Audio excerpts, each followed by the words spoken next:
Bueno, entonces es realmente un enorme placer hoy en día volver a saludar a Anaí, que ya estuve saludando al inicio de este semestre. Ustedes saben que esta charla que nos brindará Anaí Mariluán hoy aquí forma parte de un ciclo de conferencias que estuvimos armando juntas, sobre todo ella, porque ella es la especialista sobre la restitución sonora con el título de Prácticas decoloniales del imaginar social mapuche, experiencias de la restitución sonora.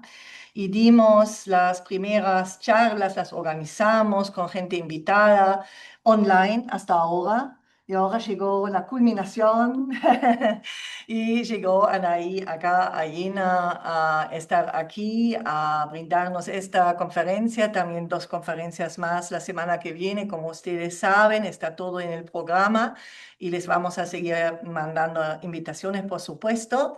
Y también nos va a brindar, regalar un hermoso concierto mañana en la Universidad Friedrich Schiller de Jena para la inauguración inoficial todavía, la oficial será un día después, del clúster de excelencia Imaginemics, en cuyo cuadro también tuvimos la posibilidad de que venga Anaí y de que vengan otros colegas muy apreciados y muy queridos a acompañarnos aquí en la Universidad Friedrich Schiller de Jena durante esta semana y la semana que viene.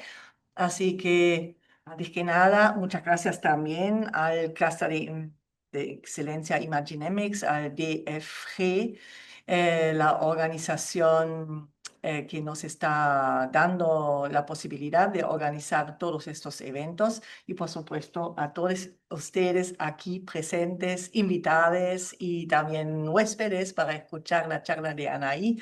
Y especialmente, por supuesto, muchísimas gracias a vos, Anaí, por tu presencia y por tu maravilloso trabajo. Bueno, yo sé que todos los presentes la conocen muy bien, no es la primera vez que está en Jena, pero igual quisiera aprovechar el momento para una breve presentación formal de esta gran artista y también etnomusicóloga que es Anaí Mariluán. Anaí es licenciada en folclore con orientación en culturas tradicionales de la Universidad Nacional de Artes de Buenos Aires y obtuvo un grado en actuación por el Instituto Municipal de Teatro de Avellaneda. Es docente de la diplomatura en músicas en territorio en la Universidad Nacional de Artes y profesora de práctica vocal. Actualmente está terminando, ya entregó su doctorado en antropología en la Facultad de Filosofía y Letras de la Universidad de Buenos Aires, becada por CONICET.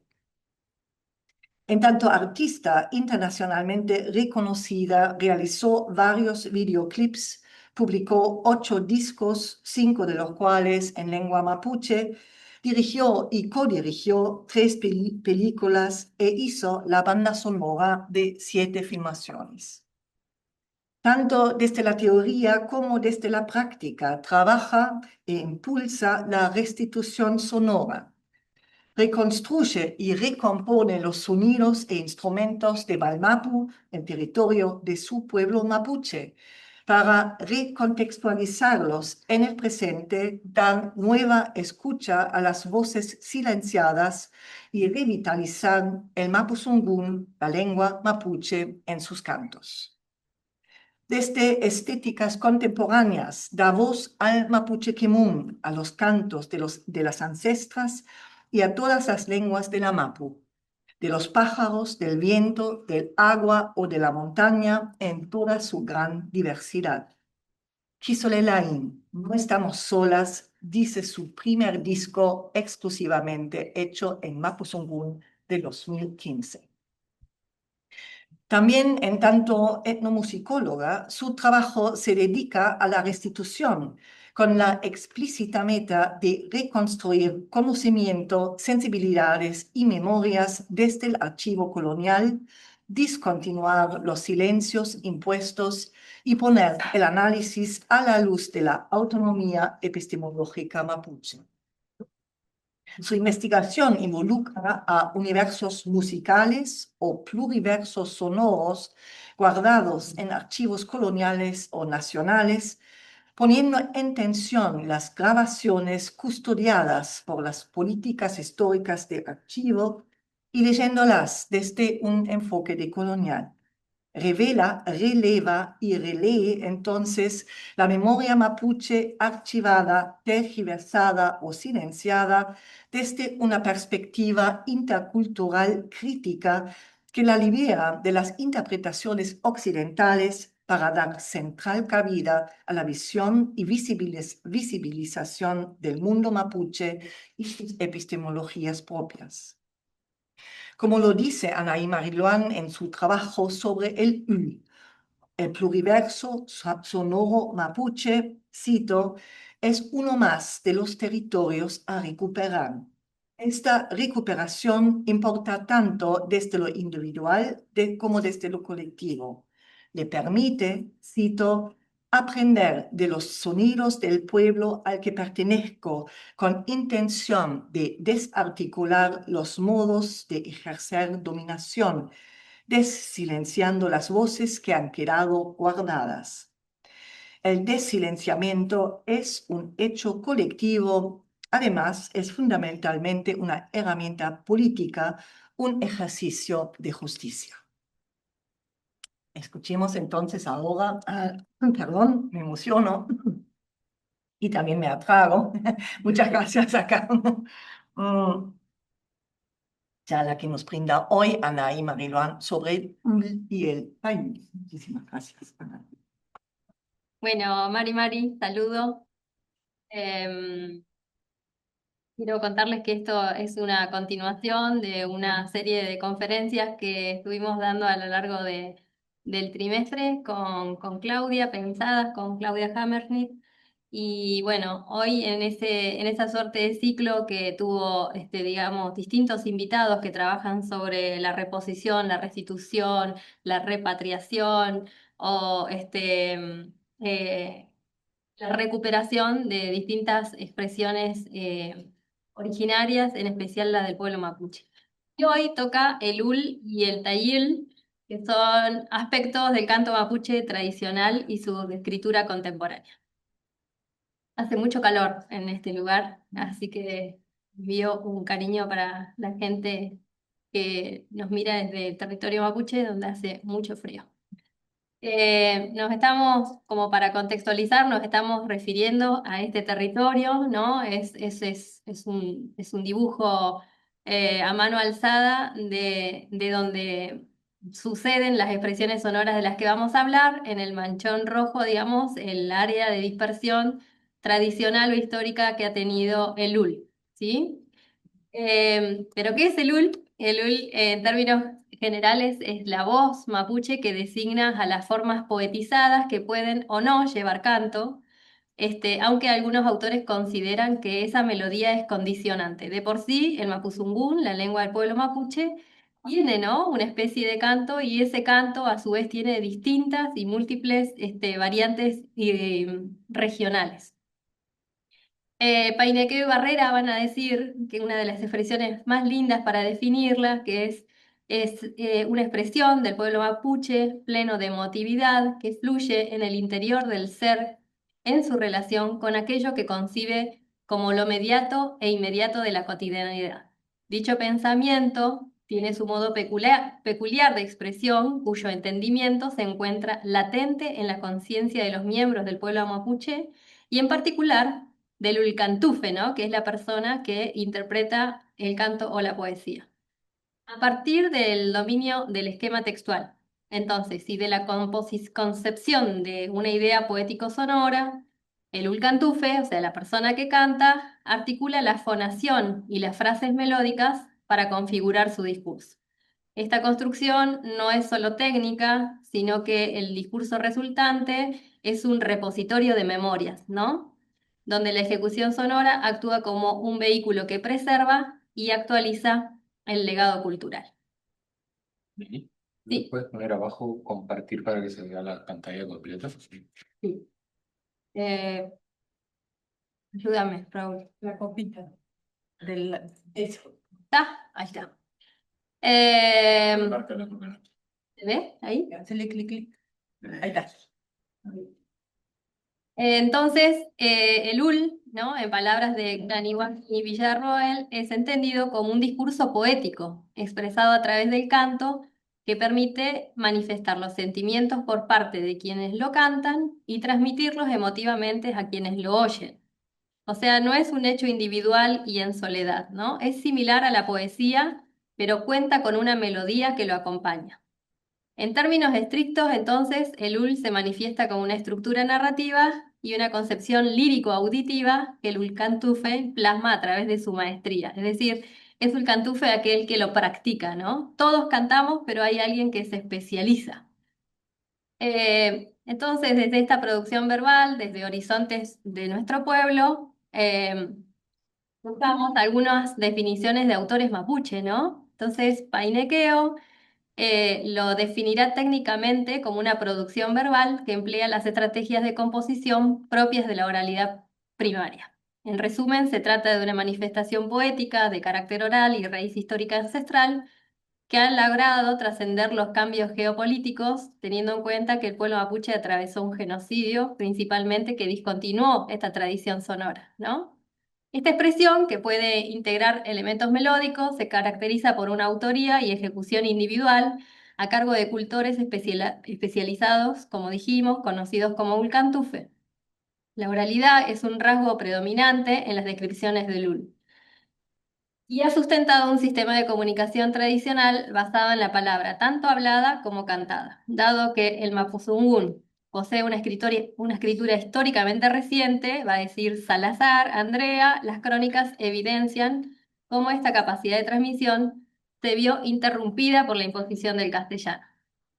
Bueno, entonces vamos a reconstruir, digamos, ¿no? A Lul y sus expresiones dentro de tres opciones que serán las narrativas que existen, los archivos sonoros y algunas referencias del canto que existen en la actualidad. El trabajo que yo realicé, digamos, mi trabajo de investigación, llega hasta que se inicia el uso del cassette, ¿sí? Dentro de las tecnologías. Entonces, no vamos a ver autores más contemporáneos que están trabajando sobre estas expresiones. Entonces, desde las narrativas fue estudiado, desde la literatura o también desde tareas etnográficas, desde marcos positivistas que centraron su atención mayormente sobre autoridades filosóficas y de sanación, es decir, sobre las machi, ¿no? Son sobre las personas que ejercen el cuidado de la salud dentro del pueblo mapuche. Diversas fuentes también permiten identificar bancos sonoros, éditos e inéditos, como los que cita Lemaniche, Carlos Vega, Isabel Aretz, Casa Miquela, Carol Robertson, Eva Albening, Esther Greve, Willy Arrue, Fernández, César, Rubén Pérez Bugallo, María Mendizábal, Basigalupo, Marisa Valdestiti, Héctor Painequeo, Lucía Golullo, Adrián Moyano, Silvia Giglio, Irma Ruiz, Velázquez, Villarroel, Vilena, Lonconi, Molinax. Todas estas personas han hecho grabaciones, ¿sí? Que es sobre lo que se centra la investigación. ¿Pero es canto de los araucanos o canto de los mapuche? Y bueno, la bibliografía producida desde el siglo XVI por diversos agentes, religiosos, cronistas y amateurs, han referenciado al pueblo bajo la mirada externa, es decir, han clasificado estas expresiones, ¿no?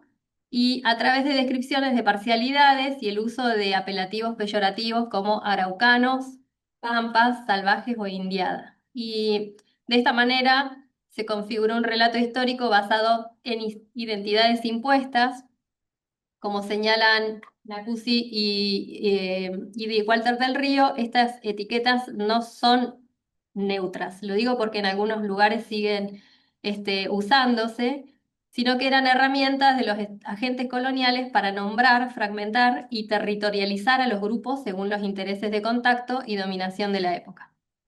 Irma Ruiz explica entonces que araucano llamaron los conquistadores españoles a los pobladores mapuche porque habitaban la zona de Arauco en lo que es Chile central. Por eso, dice esta autora, en la literatura etnográfica argentina, hasta avanzado el siglo XX, se llamó araucanización de la Pampa al proceso de expansión de los mapuches de Chile a la zona pampeana y patagónica. Pérez de Arce va a sostener que parte del desconocimiento de este pueblo radica en llamarlos araucanos, ¿no? Que es un vocablo, según nos indica, inventado por Ercilla, y no mapuche, que es el término que el pueblo elige para autodenominarse.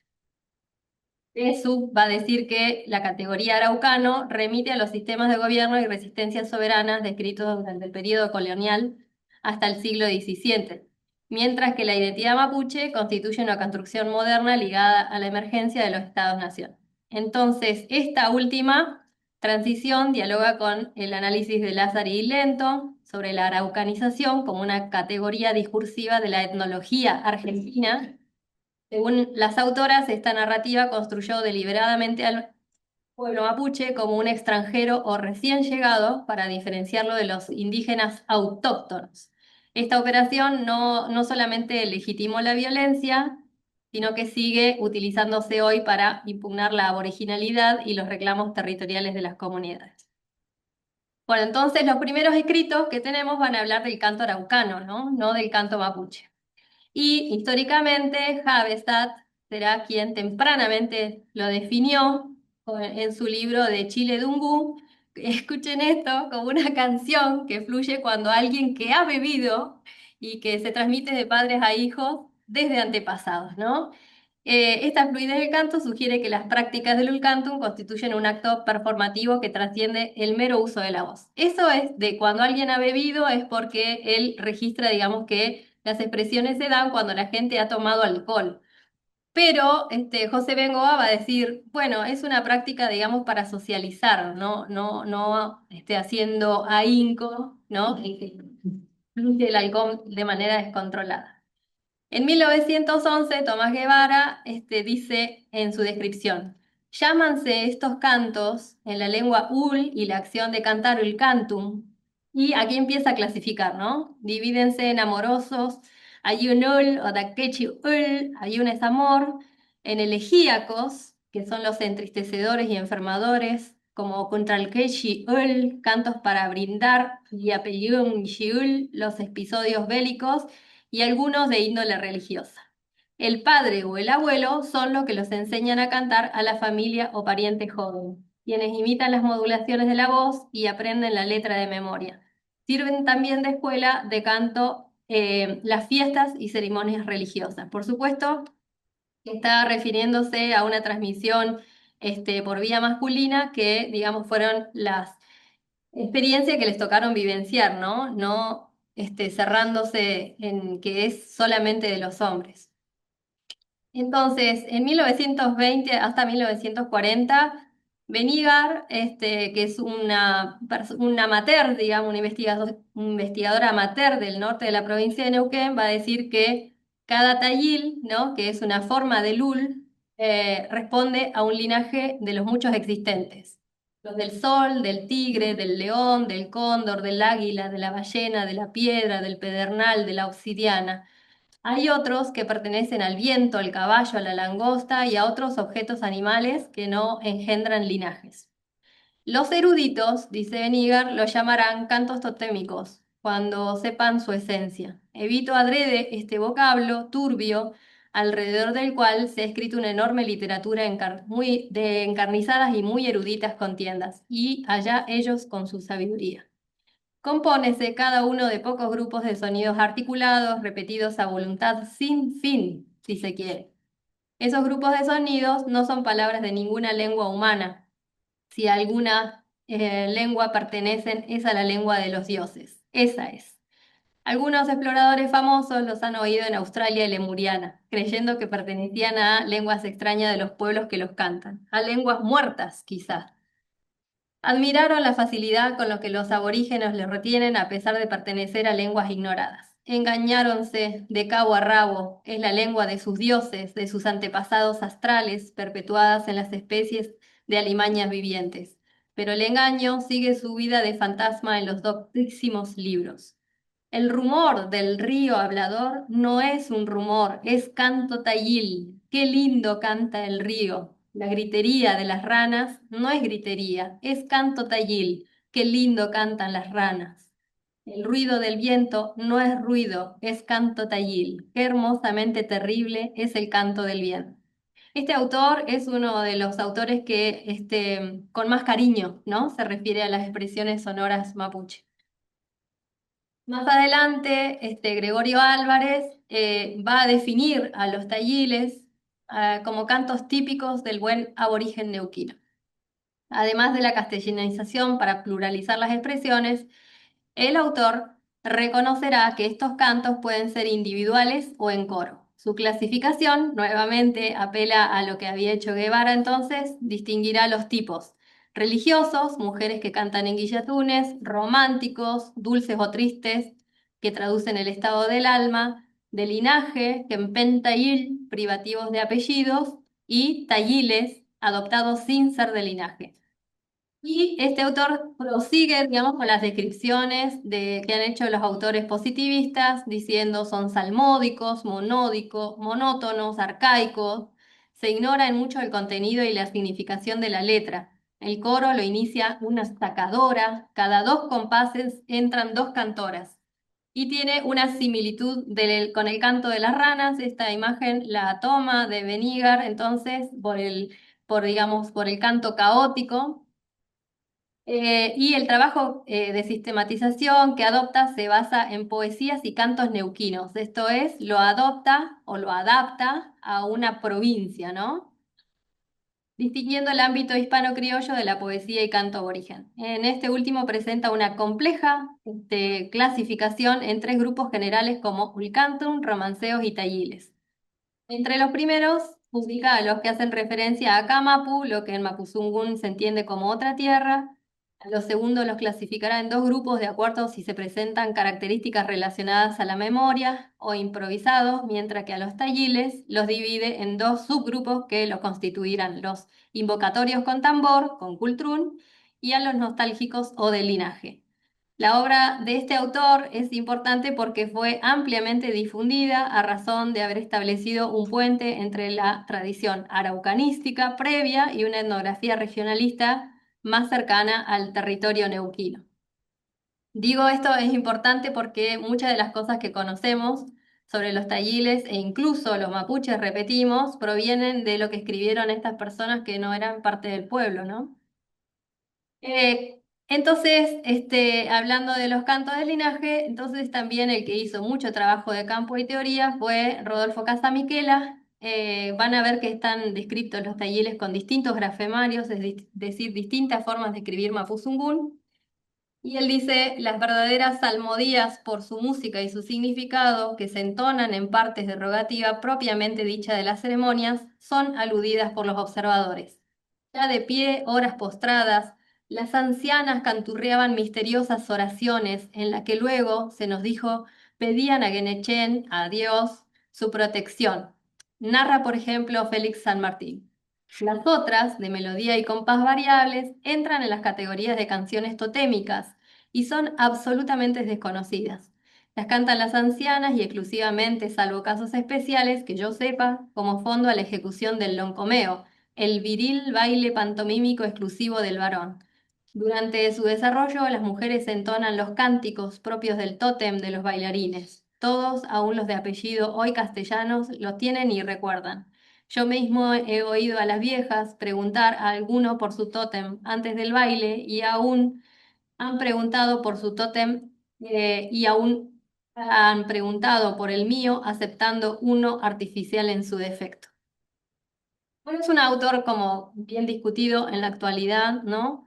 Por sus teorías respecto al pueblo mapuche, pero más adelante, ya entrando, finalizando la década del 70, Carolina Robertson, analizando, ¿no?, el espectro sonoro de las grabaciones que ha hecho sobre el pueblo mapuche, explica que no se puede entender al tayil solo como música y sugiere ampliar la conexión con el mundo mapuche para entender cómo se canta o se toca en la práctica. De sus observaciones se desprende que para definir al tayil hay que entender cómo se conecta con la cultura mapuche, en tanto se trata de la energía o fuerza vital que une a una persona con todos sus parientes, vivos y antepasados, por parte de padre, ¿no? Hay como una fuerte etnografía hecha y realizada principalmente por los hombres, los que los lleva a estas conclusiones. Irma Ruiz, ya llegando hacia 1980, en sus tareas de campo, señala que en el contexto mapuche argentino, la categoría de Ulcantum, ¿sí?, queda restringida al ámbito de lo no sagrado, excluyendo así las manifestaciones sagradas del canto, entre las que distingue el taller. Dirá en específico que una primera división de los géneros vocales mapuche distingue entre cantos recreativos o profanos, que es el ulcantum, que ejecutan individualmente hombres o mujeres con fines de entretenimiento en contextos festivos y narran experiencias individuales y cantos sagrados, que expresan las mujeres en ritos individuales, familiares o colectivos. Si bien el ul se traduce como canto a secas, se aplica genéricamente a los cantos de las danzas del guillatún, que se llama purrum, con acompañamiento de cultrum. Nunca se aplica, en cambio, a la otra categoría de cantos sagrados de la mayor importancia, los tayil, que en el aspecto musical difieren de aquellos por cantarse sin tocar ni tocar el cultrum. Ruiz hace una subclasificación de los tayil, invocaciones cantadas y cantos de linaje, en tanto difieren en sus aspectos musicales y lingüísticos, tanto como de función y contexto. Por último, en 1980, Fernández definió al Ulcantum como textos mapuches no religiosos. De esta manera, se trata del discurso cantado más antiguo, folclórico, dice, si lo deseamos llamar así, de esta parte de la tierra patagónica. El nombre de romanceada se lo asignó Francisco Núñez de Pineda del Bascuñán en 1863 por la semejanza con esa canción de origen hispano. Fue en 1629 y ocurría en el sur de Chile. Desde entonces cientos de esos cantos han sido recopilados como muestra del tipo de texto autóctono como más antiguo de nuestra Patagonia. ¿Qué es el Ulcantum? Dice el autor, un texto cantado a capela en forma monódica que trata sobre cuestiones sociales de diversión, de amor, de historias de vida. Cantor, romanceador o ulcantufe, como se dice en mapudungú, es un hombre o mujer, joven o adulto, que entona un texto conocido por tradición o improvisado para la circunstancia, pero donde hay una clara intencionalidad poética. El creador del texto suele ser el que memoriza o improvisa el canto según la circunstancia comunicativa, adaptándose al público. Entonces, de lo que vimos y de todas estas definiciones se desprende que los antecedentes descritos en el tiempo, en las narrativas y en los hechos, fueron mayormente realizados por religiosos, militares, filólogos y etnólogos, es decir, hombres en contactos con otros hombres, salvo las excepciones mencionadas.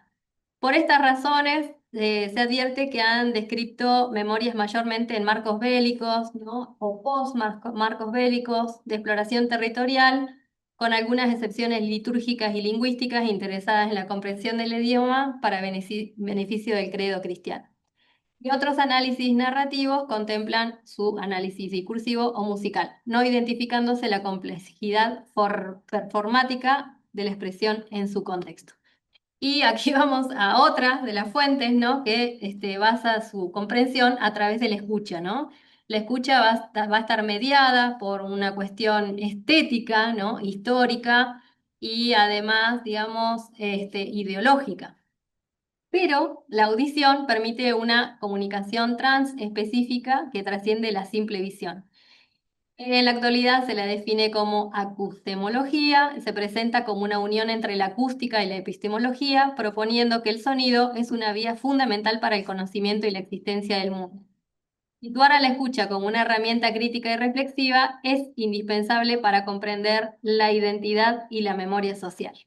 Entonces, como a modo de repaso, para que esta conferencia esté entendida como una seguidilla de conferencias esté ligada, vamos a presentar rápidamente las tecnologías para grabar la voz. Las imágenes que están viendo son ficticias, ¿no? Me imaginaba yo una familia atravesando, digamos, con distintas tecnologías, que no lo hubo porque las tecnologías siempre han estado ajenas al pueblo mapuche, por más que la industria dice que son que las tecnologías son accesibles, no son accesibles para los pueblos originarios que siguen en marcos de pobreza.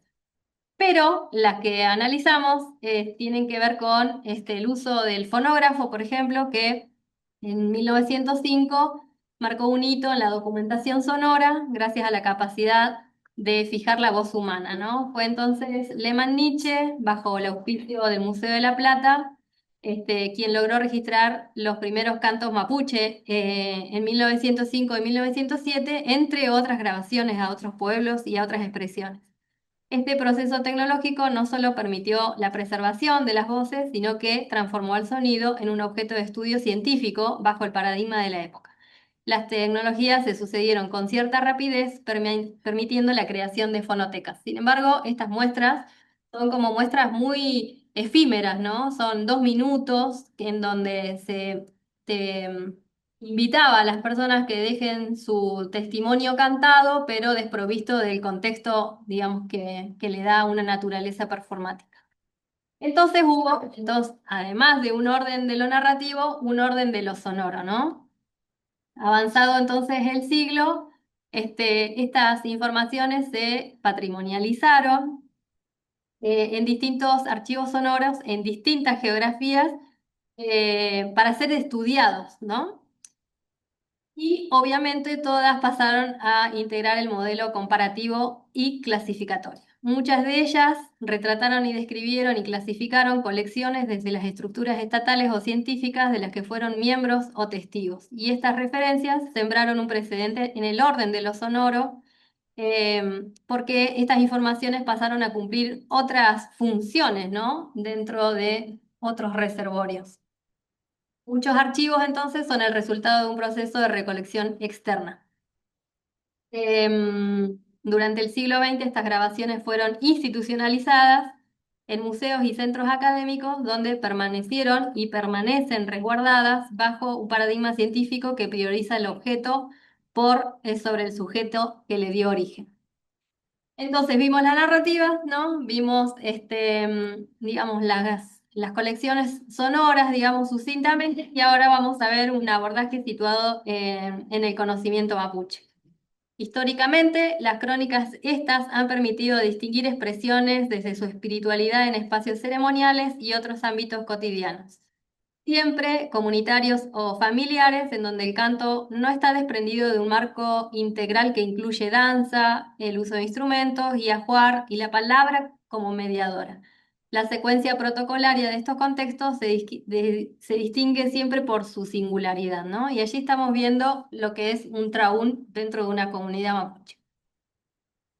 Estas tecnologías se sucedieron del fonógrafo, gramófono, también los archivos sonoros los encontramos en las películas que se han realizado con registros sonoros, que fueron a partir de 1910 en Argentina, en cintas magnéticas y en cassette. Por supuesto, más adelante de 1980 vinieron las nuevas tecnologías digitales. Y aquí vamos a escucharlo, porque no hay nada más lindo que escuchar. Entonces, como nuestro trabajo se centra en la escucha como un espacio de sensibilidad, ¿no? Y donde median distintos otros universos, ¿no? Que se hacen presentes allí, no vamos a ver imagen, vamos a escuchar, a ver si se escucha. Lo primero que vamos a escuchar entonces es la grabación de Regina. Ella fue anotada sin su apellido, ella fue la compañera de Catrelaf, y está interpretando un machiul, un canto de sanación. ¿Puedes escuchar? El mío todavía está apagado. Dale clic.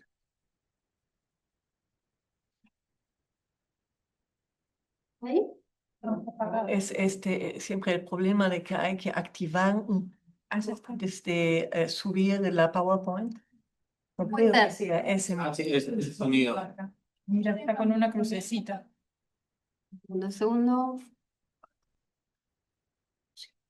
En la esquina inferior, al lado de la hora. Aquí. ¿Alguien sabe qué activar? Entonces se podría acercar. ¿Alguien sabe? Sí, ya debería de funcionar, pero Das compartir. Acá. Ahí está. Ese es. Ver ahora.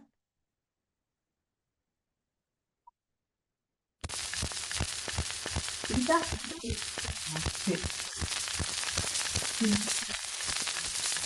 Escuchamos, en principio es la púa, ¿no?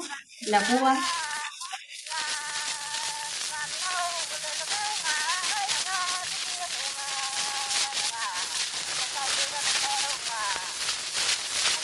El surco, la onda del surco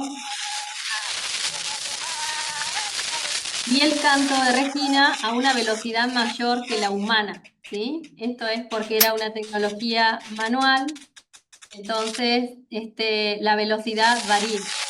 Se escucha con esta dificultad.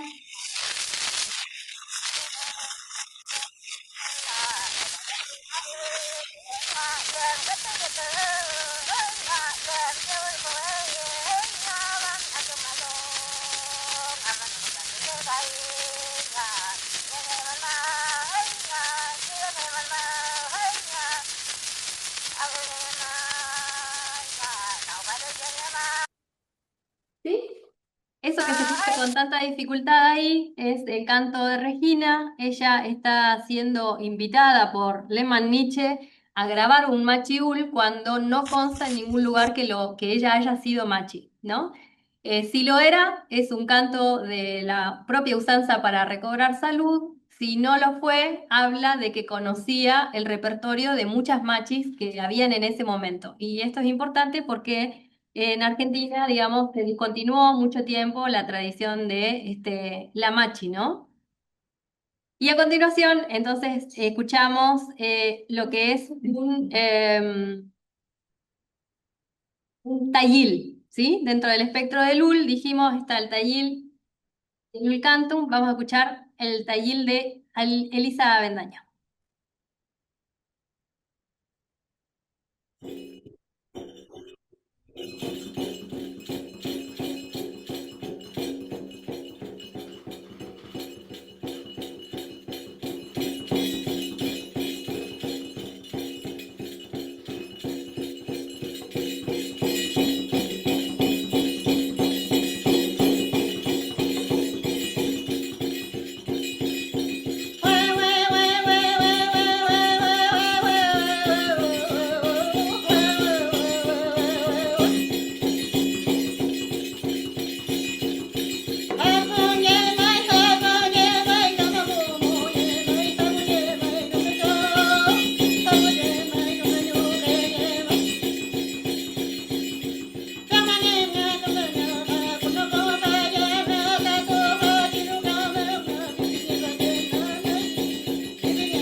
Este es el tayil, está grabado hace unos poquitos días nomás y es para que ustedes escuchen la diferencia entre un tayil y el cantum. Este es el cantum de Regina Carinao. Que todavía, porque todavía somos muy del cantufe todavía. Nosotras todavía del cantucamo tenemos niños que hacen el cantún, hacemos como encuentro del cantún, entonces para nuestros pichiqueches, para que no se pierda. ¿Y el tayil? El tayil es algo ceremonial, es algo que también lo replicamos muchas veces y lo hicimos y ahora tenemos muchas tayelfe cuando necesitamos esto de estar en el Niyatún. Nosotros necesitamos mucha taller y tenemos mucha taller. Así que gracias a nuestro creador tenemos mucha taller. ¿Y el Ul Cantum? ¿Hay gente contando memorias todavía? Sí, pues, sí, contando memoria histórica, porque el Ul es como el Cantum, es como cuando uno cuentan el momento que está pasando. Por ejemplo, yo estoy feliz ahora, podría cantar, podría decir por qué estoy contenta, porque, o si tengo pena también lo puedo hacer a través del canto, pues uno puede expresar la emoción a través del canto. Por ejemplo, hay muchas enseñanzas de cuando hubo ese malón, cuando hubo en la guerra con los españoles, que llevaron a nuestra gente y que ellos hacían el cantón cuando volvían y vivían, entonces llegaban a sus casas y muchas veces sus hijos, su familia no lo reconocían. Ah, Así que también es. ah, qué loco. Claro, por ejemplo, ese que decía, Silverio Licán, que vivía allá cerca de donde nosotros vivimos, Sí, él hacía esto, el cantón te la voy a cantar un poquito, dale. que dice, papaica, papay, papaica, papay, yakutun mai papay, melepatun mai papay, yakutun mai papay, melepatun mai papay. Reggae fene winka, con ayer fene winka, reggae fene winka, con ayer fene winka, kutun mai papa, melepatun mai papa, melelo amuneche, buchanen tu puetene, viñe huesa sungumu, con que flaminche, akutun mai papa, melepatun mai papa, akutun mai papa, melepatun mai papa, akutun. Ese es entonces el Ulcantum. En distintas voces de pueblo mapuche, por ejemplo, se dice que en la actualidad cantamos del tayil solamente el estribillo, ¿no? Que se ha perdido por medio del olvido de ciertas melodías, pero también de la castellanización, que ya, digamos, los tayiles antiguos se han quedado como más reducidos. Y hay otras expresiones que dicen que los tayiles muchas veces pasan al lugar del ulcantum porque esas melodías se copian para expresar otras memorias y viceversa. Entonces, lo que vemos es que el pueblo mapuche está completamente vivo, ¿no? Rescatando o restituyendo esas memorias y dándoles nuevas formas. Por eso, Cayumil, Calfiqueo presenta cuatro perspectivas, ¿no? Analiza la música mapuche como un espacio de tensión entre los procesos de concientización que fortalecen la identidad étnica y de objetivación vinculados a la folclorización. Y dentro de esa dinámica se identifican cuatro manifestaciones principales: el canto ceremonial de la machi, las canciones protocolares o de saludos, o el UL, o canto improvisado en convivencias sociales, y las propuestas contemporáneas que incorporan instrumentos occidentales o de orquestación, ¿no? Las consecuencias del genocidio estatal contra los pueblos originarios se manifiestan hoy en la desarticulación de su patrimonio sonoro. El proceso de reducción y despojo territorial no solo implicó una pérdida geográfica, sino también una fractura en la transmisión de tradiciones acústicas, interrumpidas por décadas de persecución y discriminación sistémica. El valor performático está dado en tanto los cantos vuelven a estar presentes territorialmente, sin embargo, y en un ámbito perceptivo común. Repone una práctica tradicional que no debió descontinuarse y permite actualizar memorias, sentidos y emociones comunitarias. Esta acción anula cualquier línea temporal y corporal que se centra en una desprendida del kimun, que es un modo de ser y estar en el mundo propia de los mapuches y que incluye el saber. A su vez, apelando a las escuchas comunitarias, que es la forma en que trabajamos, que son una práctica milenaria para validar ese kimun, ese conocimiento, se pone al sonido como un instrumento desde el cual se puede interrogar, transitar y cuestionar el orden social establecido producto de la colonialidad y el capitalismo mundial. ¿Sí? En virtud de lo expuesto, el UL se define como el vocablo que vertebra el canto y la poesía mapuche, sustentando al mapuzungún en el mapuzungún como eje identitario del relato musical. Esta lengua actúa como un vehículo de una fortaleza comunicacional que posibilita la persistencia de la memoria colectiva. En este sentido, hemos abordado la voz en su cualidad melódica, reconociendo que en el UL la distinción entre la palabra cantada y la palabra poética se disuelven en una sola unidad expresiva. Los estudios de mitad del siglo XX comenzarán a discernir el cantum de Tayil como canto ceremonial y otras formas expresivas, pero existen reapropiaciones urbanas y contemporáneas, y como dice la tesis de Jorge Espíndola, el problema está en clasificar, ¿no? Bueno, pero nosotras que trabajamos desde Patagonia, dijimos, ¿cómo hacemos para darle continuidad a estas expresiones sin clasificarlas, ¿no? Entonces, desarrollamos lo que entendimos como un espacio de escucha. No es un repositorio, no es una fonoteca, no es un archivo, sino que es,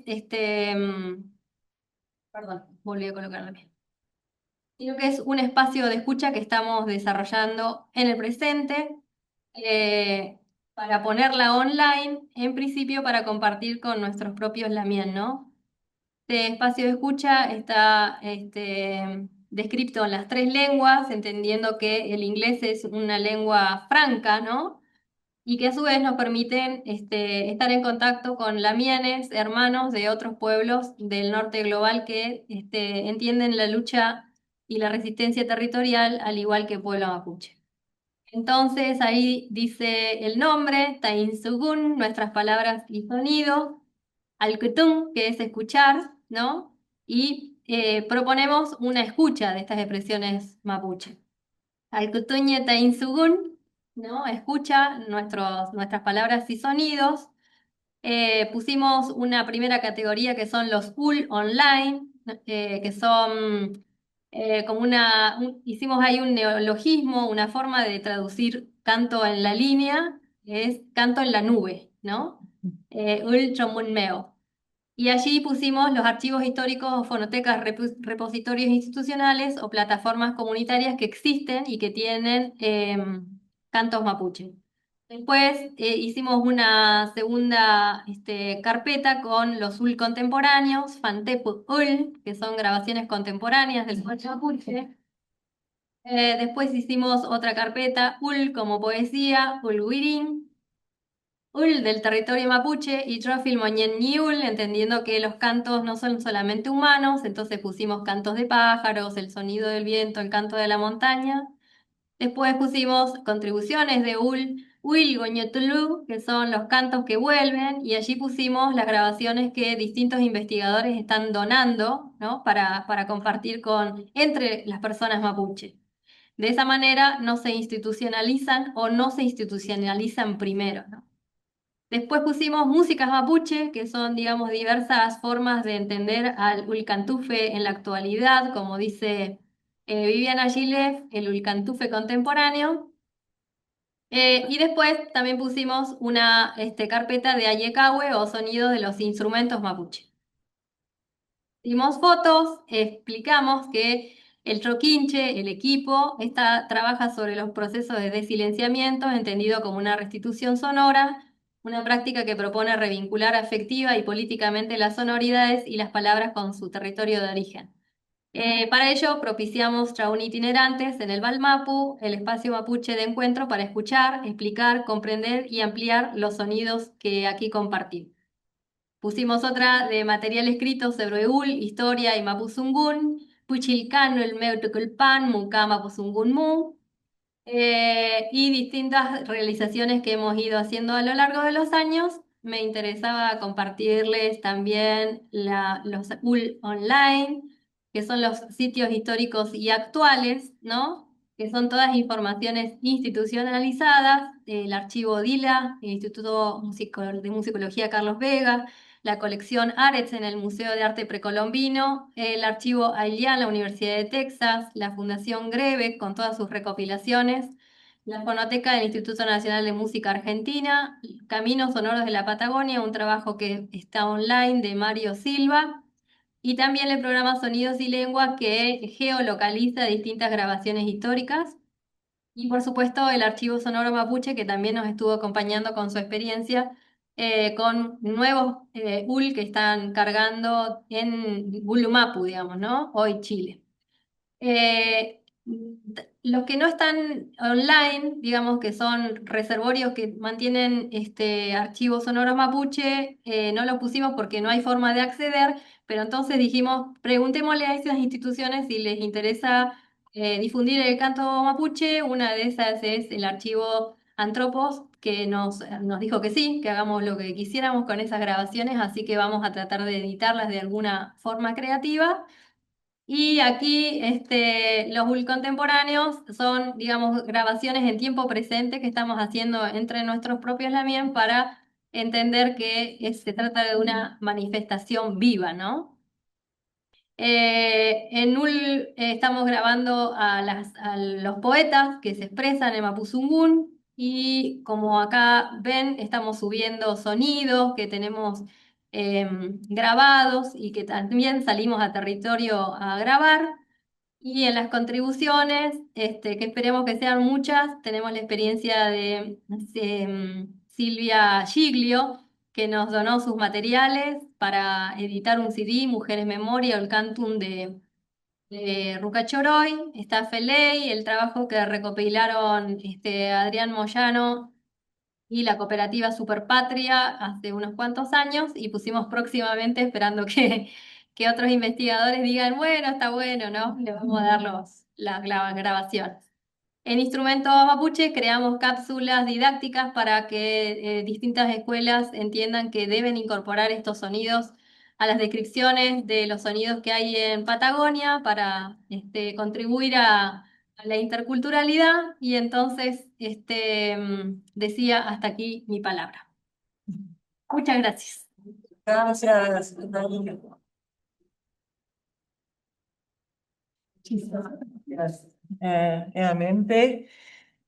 Y bueno, esta vez pudimos aplaudir en presencia también, online y en presencia. Bueno, vamos a abrir el debate como siempre. Invitamos a comentarios, preguntas, ideas que se les ocurrieron, lo que sea.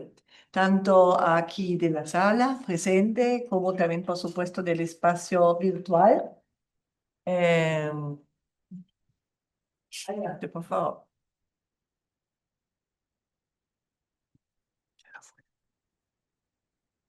Es para romper un poquito el hielo de la primera pregunta. Yo quisiera solamente no hacer una pregunta, Anaí, sino referirme o preguntarte desde cuándo están armando este hermoso espacio de escucha que nos mostraste y que me parece una herramienta fabulosa, tan necesaria, tan importante, maravillosa.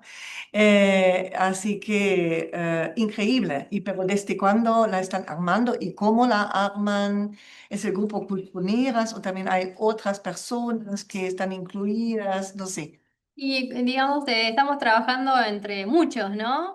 Cultureras apoyando fuertemente, pero también el programa Mapuche Kimun es un programa, una colectiva radial que hacemos mujeres mapuche de toda la Patagonia. Y nos dimos cuenta que las cápsulas que hacemos para contribuir a ese programa radial, después las solicitaban los docentes, ¿no? Para trabajar en las aulas. Entonces quisimos sistematizar esas informaciones para que estén más a mano, pero sobre todo para que estén a mano de las propias comunidades y personas mapuche que mayormente vivimos en las ciudades, ¿no? Y muchas veces repetimos lo que está escrito en los libros que hicieron investigadores con otras, con otros destinos, ¿no? Entonces, un poco para deconstruir es que estamos trabajando todos juntos. Fuertemente la colectiva radial Mapuche Kimun, y Cultruneras, y también otros mapuches que nos vamos reuniendo en Traún, donde siempre sale una idea. Y también el trabajo en Patagonia últimamente es fuertemente apoyado por proyectos audiovisuales que graban y graban y graban y después no le dan destino a esas grabaciones. Entonces, como uno está enamorado del sonido, va mangueando por ahí.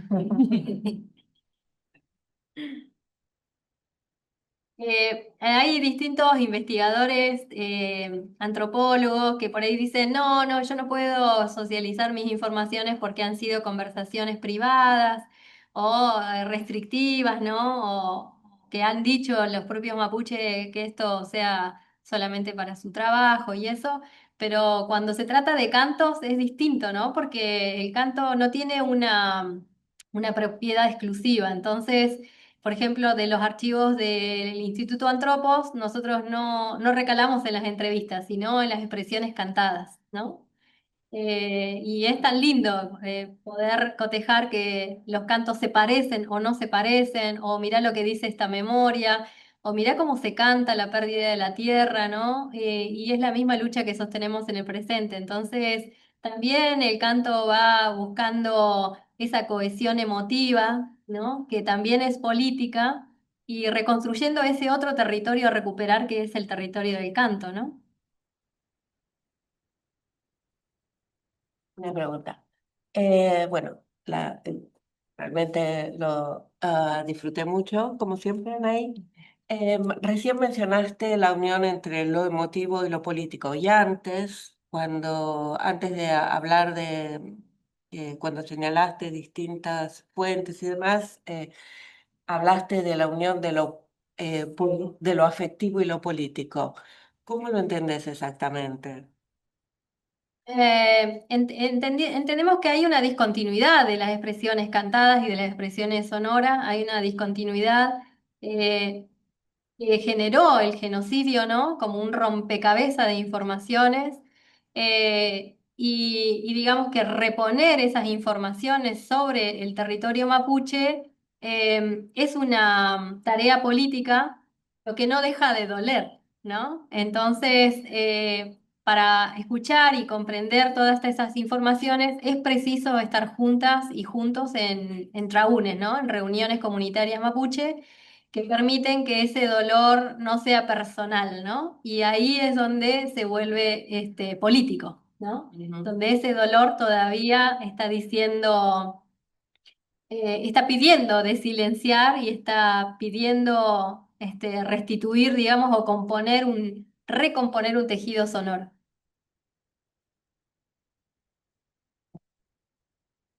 ¿Y varía esto porque al comienzo de tu exposición también hiciste las diferencias entre occidentalizar todo esto, la percepción, o si se considerase desde solo una cultura mapuche, que no sé si existe así Sí. puramente, ¿no? Entonces, ¿variaría esa relación? En lo que hemos conversado variaría el canto, pero eso lo define el contexto, ¿no? No lo define el género del canto en sí mismo, sino lo define dónde va a ser utilizado ese canto. Entre paréntesis, todo ese ruido me parece excelente, queda hermosa la música con todos los ruidos.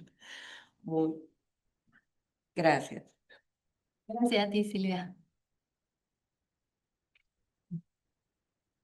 Gracias, Anaí. Yo tenía una pregunta por una palabra que surgió en un momento, que es performance, ¿no? Y en general hablas de canto, cantos. Y me preguntaba por esa denominación en cuanto, bueno, si uno le evoca, de alguna manera el cuerpo está presente, es decir, el cuerpo y la presencia, ¿no? Que es lo importante.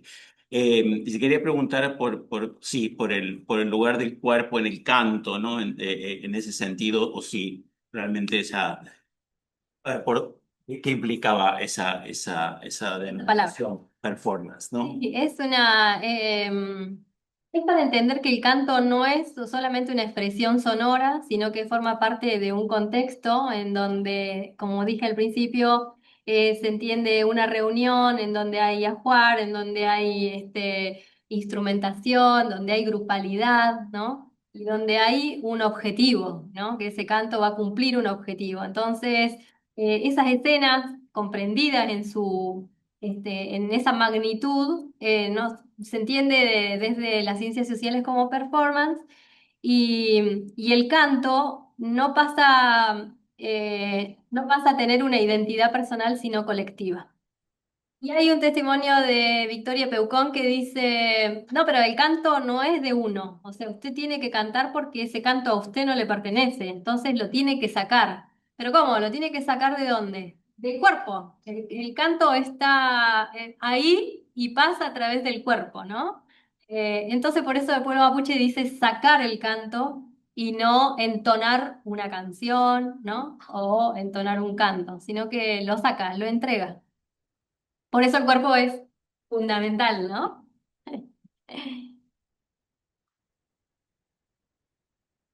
Estás, Anaí, reanudando un poco con esa temática del imaginar social o de la práctica eh, decolonial del imaginar social. ¿Hasta qué punto vos dirías que estos registros de cantos y ahora las grabaciones y también el hecho de hacerlas públicas, de darlas a la persona que quiera escucharlas a través de esa hermosa plataforma, ¿hasta qué punto dirías que entonces estos registros o estos trabajos tuyos son, digamos, restitución de lo que existió y hasta qué punto son reimaginaciones para el futuro?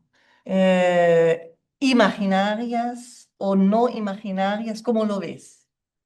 Y hace poco hablábamos de eso con Cultruneras, que es una agrupación de mujeres que nos reunimos quincenalmente desde hace muchos años.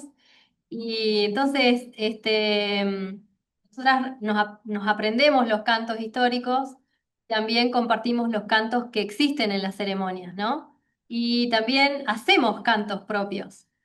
Y a otros cantos que no tienen música se los inventamos también. Y entonces nosotros decíamos, ¿qué estamos haciendo? Y Mariana Morán decía, estamos recreándonos, ¿no? No solamente restituyendo ese tejido sonoro disperso, sino que estamos recreándonos. Eh, Tratando de imaginar, ¿no? Un mundo más lleno de sonidos que en la actualidad.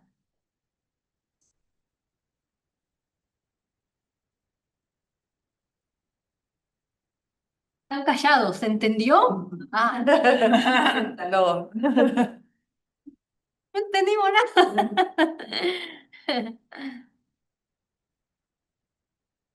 Bueno, quiero agradecer, digamos, que nos hayan invitado a compartir estas charlas. Quiero contarles también que muchas de ellas yo las di desde la escuela en donde trabajo, donde doy práctica vocal. Y así como están ustedes hoy acá, estaban los estudiantes, pobrecitos, eh, escuchando esto, que digamos que tienen otro tiempo de atención, ¿no? Y fueron muy lindas porque yo tenía distintas bolsas. Una bolsa tenía caramelos, cuando se descontrolaba funcionaba la bolsa de caramelos. Al ratito una bolsa de chupetines, ¿no? Y después ya, bueno, váyanse al patio porque... Y las preguntas que ellos hacían eran realmente de una ingenuidad tan preciosa que me gustó hacerlo. Y no fue pensado esa participación, simplemente fue que coincidió el horario alemán con la hora de trabajo en Argentina. Así que de detalle, digamos, me hizo pensar otras cosas, ¿no? Cómo llegar a los estudiantes que en su mayoría provienen de familias mapuche y ellos hablaban en tercera persona después, ¿no? Sí, parece que los mapuche cantaban y lo perdieron todo y resulta que son esas mismas familias las que en adelante ojalá recuerden o se recuerden, ¿no? Así que eso. Muchísimas gracias. Sí, Clau. Sí, primero que nada agradecerte la presentación. Veo después de varios años de haberte ido escuchando cómo ha madurado tu pensamiento investigadora, ¿no? Ahora se ven muchos resultados, se ve cómo has ido tejiendo todo eso y me gusta el resultado, me gusta, te felicito.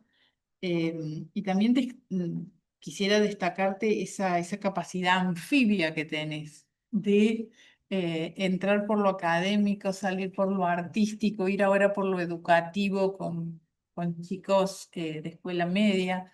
Y me parece que eso le da sentido a la ciencia, ¿no? ¿Para qué investigamos? ¿Para qué hacemos lo que hacemos si no sirve para la comunidad? Y vos lo acabas de decir recién, que a la comunidad le sirve para reencontrarse con su identidad.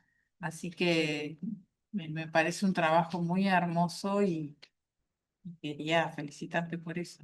Me parece que es como que hay una madurez en tu pensamiento, en tu música, que va mostrando todo el camino que vas haciendo. Entonces, eso. Gracias, Clau. Quiero contarles que yo, digamos, no había pensado en dar continuidad a estudios académicos. Me encuentro muy contenta con la música, que es donde yo pienso que puedo sintetizar toda la vida. Pero en un viaje que hicimos de acá a Alemania nos encontramos con archivos sonoros y eso disparó este trabajo y digamos las reuniones o los traúnes no fueron una práctica etnográfica, sino que fue lo primero que yo hice, ¿no? Compartir estas informaciones que existían en Alemania con parte del pueblo mapuche y eso fue creciendo, ¿no? Eso fue creciendo y me superó, digamos, no se trató de algo pensado de antemano, ¿no? Así que también superó a las culturneras porque la denominación fue la que le dio la gente, como nos veía con cultrunes, nos puso cultruneras, pero nadie pensó que eso podía formalizarse y tampoco pensamos nosotras que eso deba instituirse como algo, ¿no? Hoy estamos, y mañana no sé.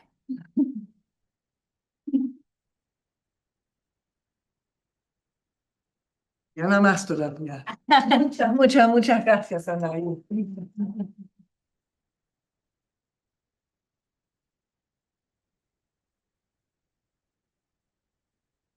Bueno, saludamos a la gente que se conectó y nos despedimos entonces.